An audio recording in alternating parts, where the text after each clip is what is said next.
Welcome to Samba Samba. Enjoy the video. In this video, I will compare Selenium on VS Code.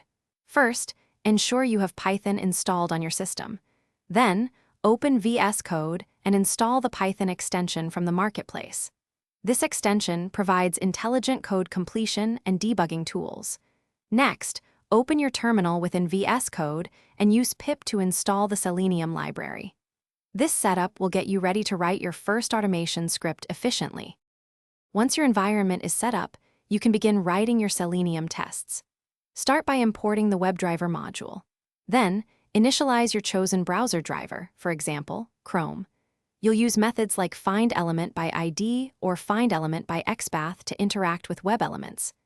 VS Code's syntax highlighting and auto-completion will significantly speed up your coding process, making it easier to build robust automation scripts. Debugging is a crucial part of test automation, and VS Code excels here. You can set breakpoints in your Python code to pause execution at specific lines. The integrated debugger allows you to step through your script, inspect variable values, and understand the flow. For quick execution, simply run your Python file from the terminal within VS Code. This seamless workflow helps you identify and fix issues efficiently. Using VS Code for Selenium offers several advantages.